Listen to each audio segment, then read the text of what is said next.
we just dream up an idea in our office and then try to go sell it without that real world kind of test initially, then I think that ideas are bound to fail.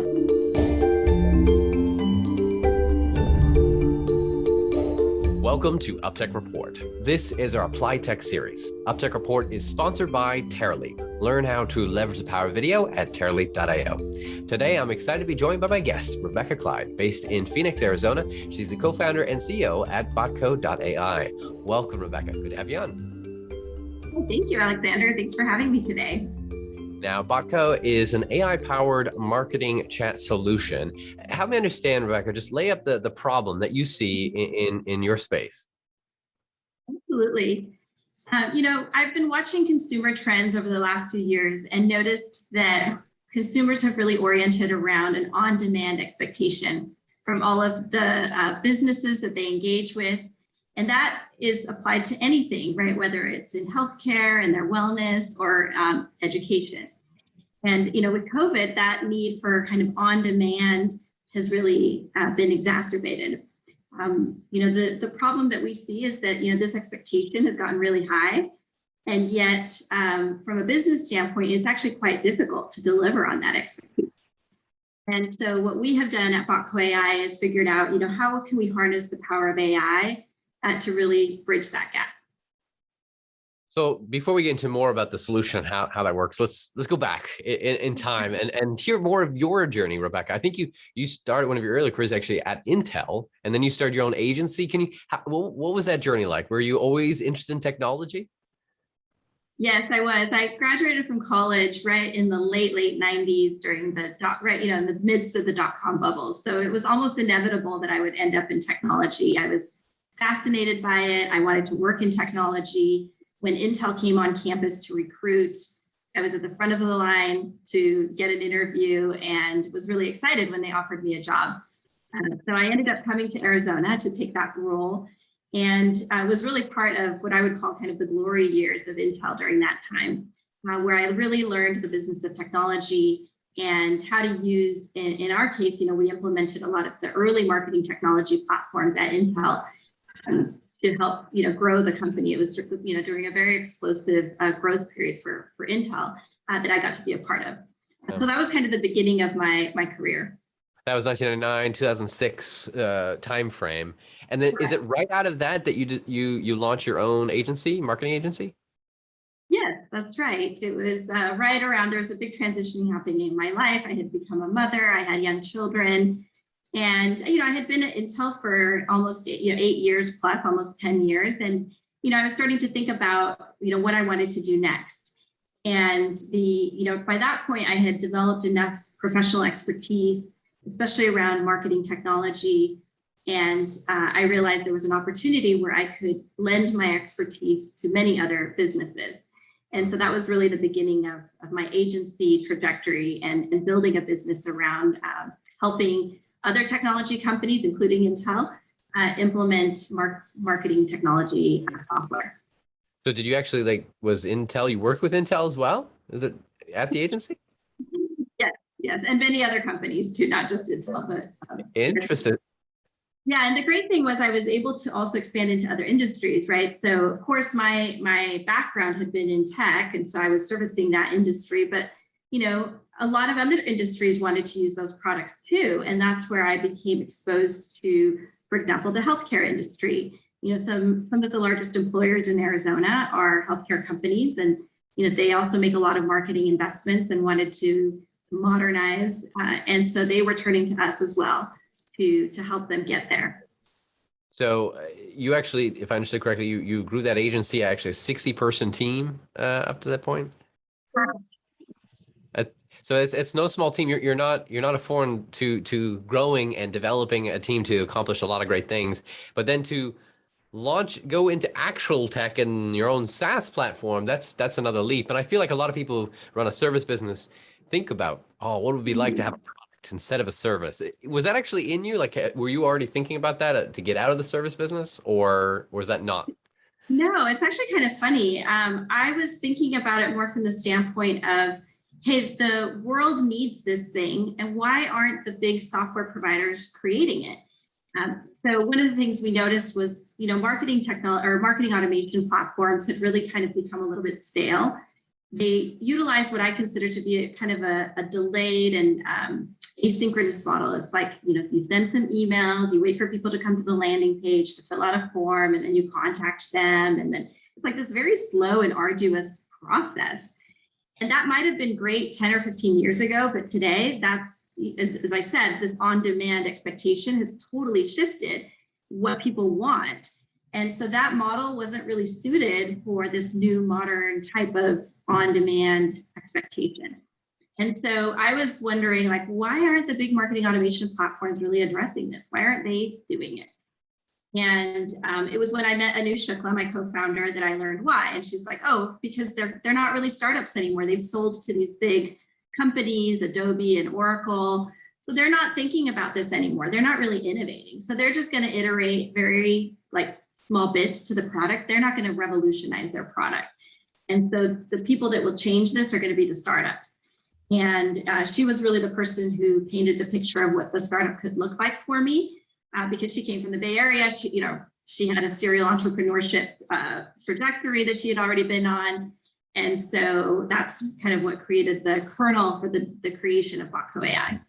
So the two of you are the two co-founders of Botco? We actually have a third founder, Chris Maida, who's our CTO. Gotcha. So were you all just chatting one day and said, all right, let's just make it happen? What did that look like? Because it was 2018 that you officially started, right, Botco? Yeah, Anu and I actually met at a conference. It was the Girls in Tech conference. And yeah, we were just chatting. And then we decided to meet again. I flew to San Jose to meet with her. We had a couple of those kinds of meetings, and she flew in Chris. Chris got looped in because they had done a company together before. And pretty soon, yes, it was the three of us around the table figuring out what would be the future of Botco.ai. Were you ready for something new? Or were you ready to say goodbye to your agency and move on to the next thing? Yeah, so one thing I've discovered about myself is I like starting new things. And so once the business gets to a very, what I would say, just operational mode instead of a growth and, innovation mode, and then it becomes, there's other people who are better at that. I'm not saying that I'm not good at it. I'm just saying I'm not the best at that. And it's not where I can work in my zone of genius, like they say, I am much more energized by starting things. And I guess that makes me suitable to be an entrepreneur. And there's no concern of fear that it won't work or you'll mess up or anything. You're like, let's make it happen. There's always fear, obviously. That's part of the fun, though. It's like the fact that it could totally fail and bomb is what makes it interesting.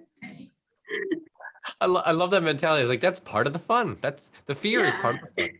Exactly. It's like a roller coaster, right? It's not fun if there's not a big drop.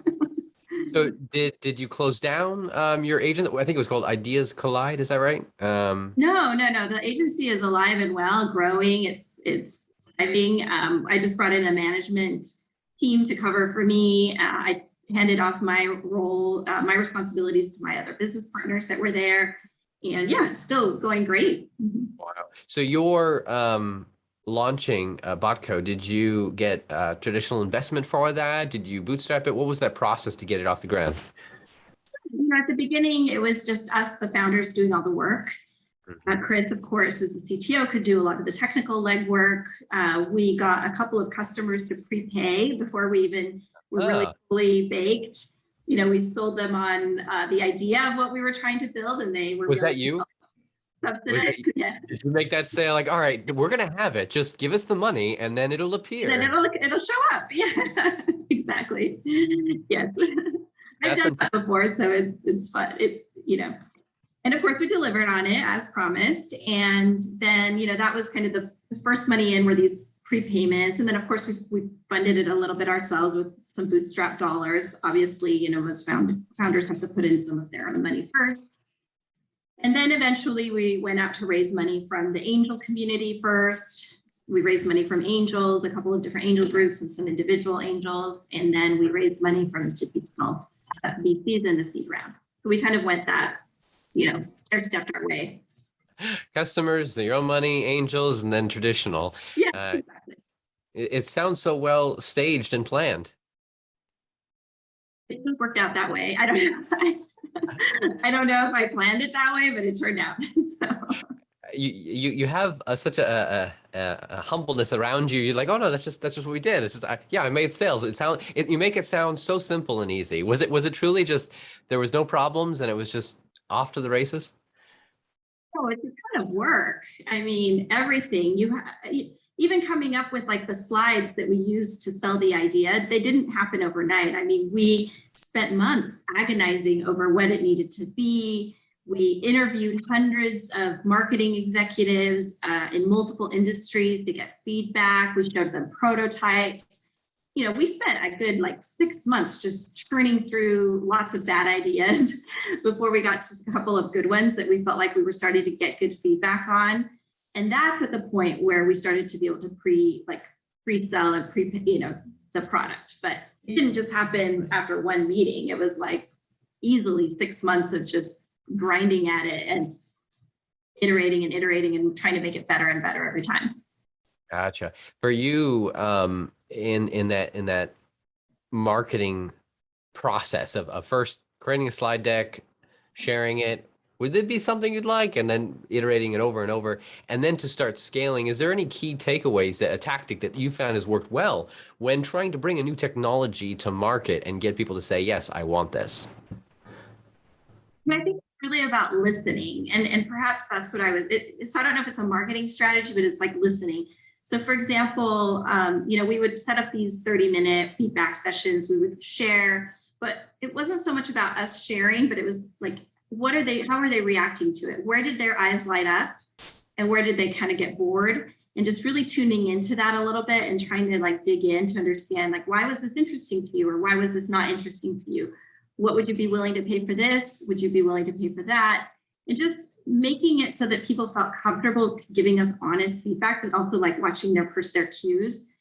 That part I think is really important, because if we just dream up an idea in our office and then try to go sell it without that real world kind of test initially, then I think that ideas are bound to fail. But the fact that we engage people and kind of, in a sense, almost co-created it with all of these people, and marketing executives actually gave us a lot of strength when we came out of the gate, because we had like some solid ground. Part of it too is working our networks. Both Anu and I had really deep Rolodexes. And so we were able to pull in feedback from really fantastic executives at great companies. That was important. And then ultimately what it led us to was, having something that was well received. That's a quote from 2020 every entire year.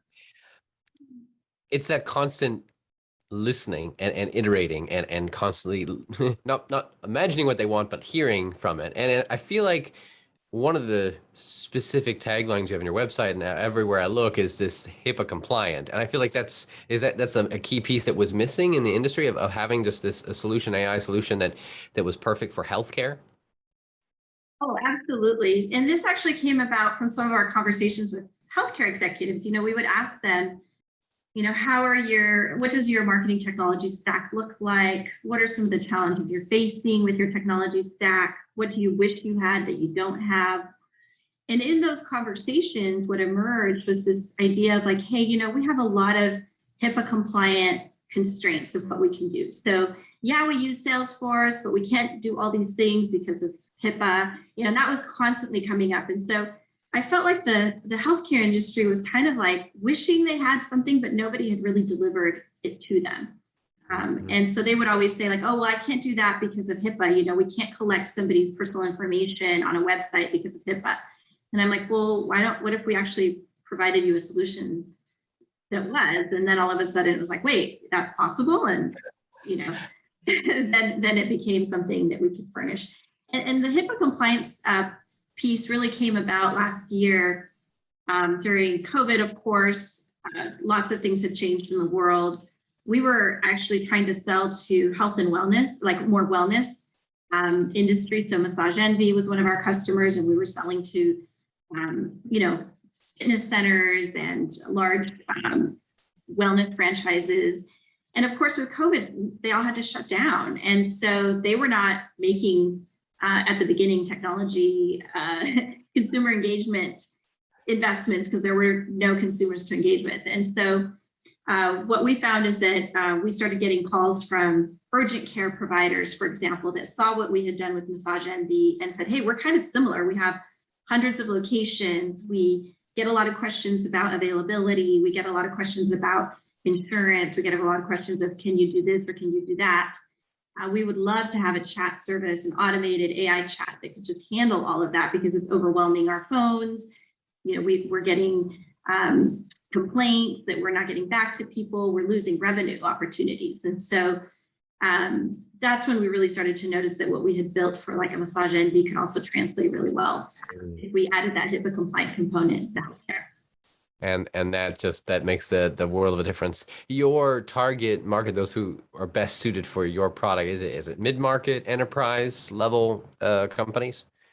We find that it's companies that have a lot of volume of consumers. So we look at multi-locations. We find that if they have, usually 10 is kind of on the lower end, but 20, 50 locations, they're starting to really feel the pain of having to hey, we have to provide personalized content for all these people because our hours of operation are different in this city versus that city. We might have even different pricing. We might have different policies. We might have different, even during COVID, in some locations they were closed, in some locations they were open, right? And so the need to scale those conversations becomes more apparent when the company starts, is bigger and bigger and has many locations. So, we have customers that have 200, 300, 500, 1,000 locations that are using our product because we can help them solve that challenge. Now, briefly looking at the technology just for a moment, the overall space of natural language processing and understanding is definitely progressing, making this more capable and accessible.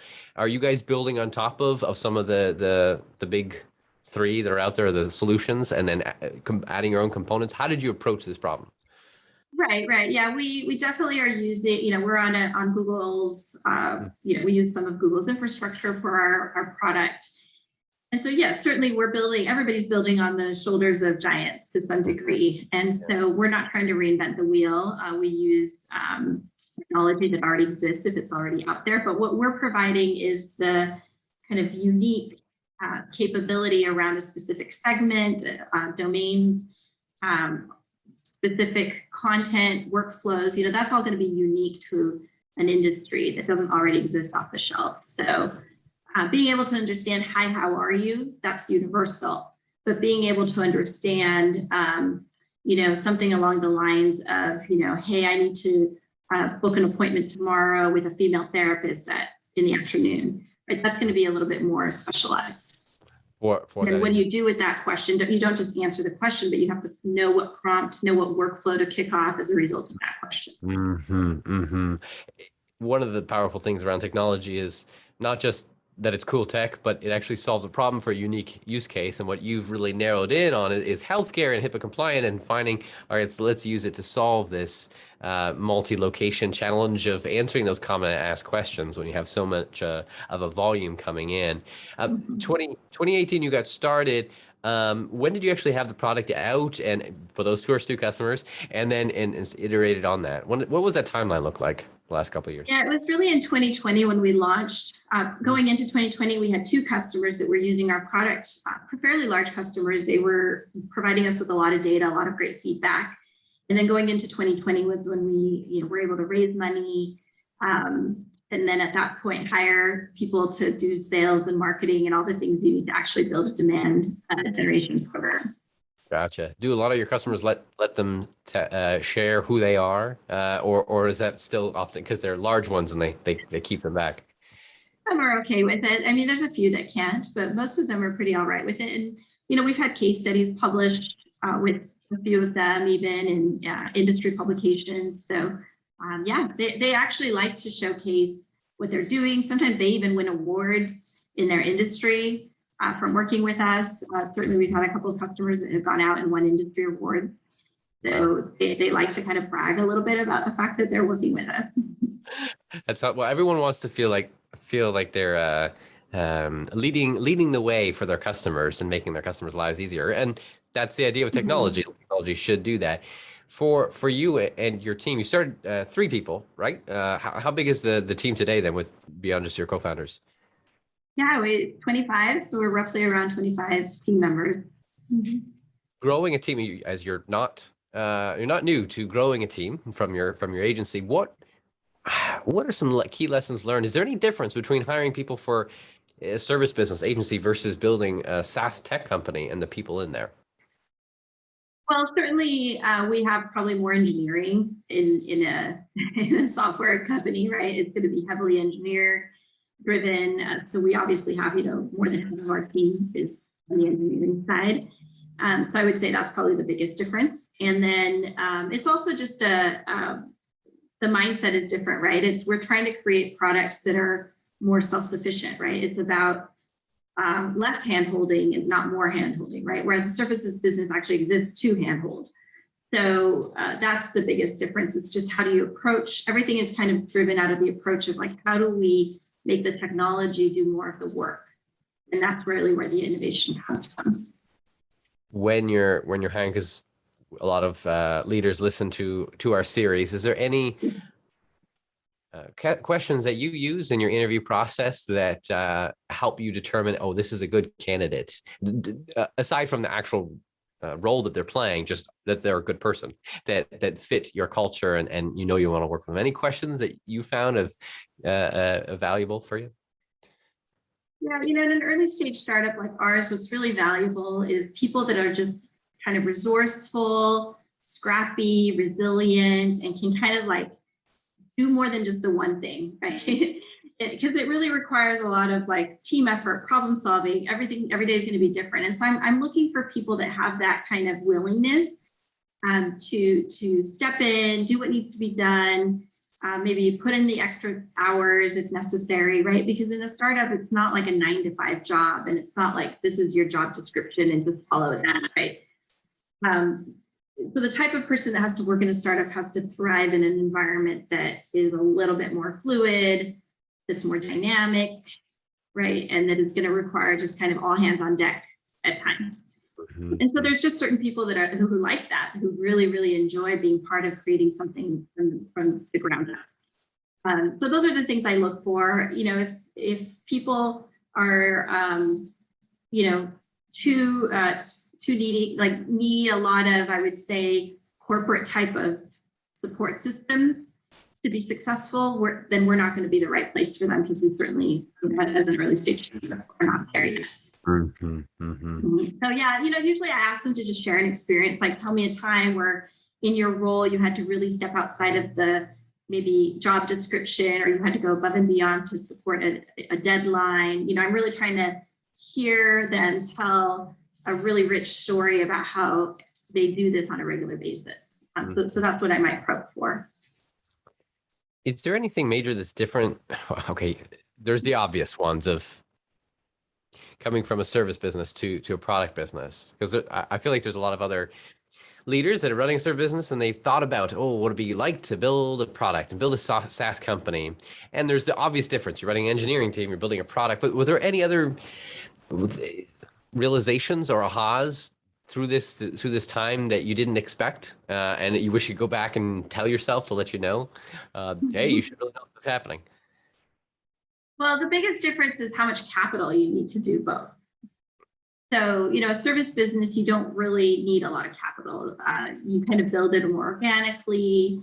It's just the way that you grow and capitalize the business is super different.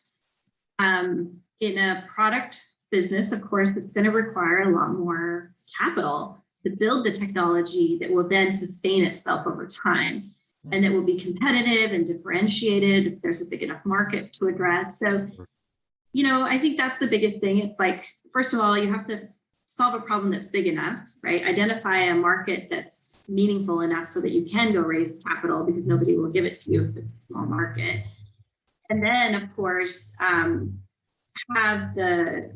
be able to attract that investment so that, you can truly execute on the vision, right? So I would say that's what makes it very different. It's just an entirely different business from the ground up to begin with. How it's capitalized, how it's staffed, what the goals are, right? In a services business, I always ran my business in the black, like always, profitable since probably the first 3 months. Whereas in software, you kind of have to get used to the fact that like you're going to burn a lot of cash every month for a while before you become profitable. So it's a different mindset. Did it surprise you how much capital you needed to once you got into this? Yeah.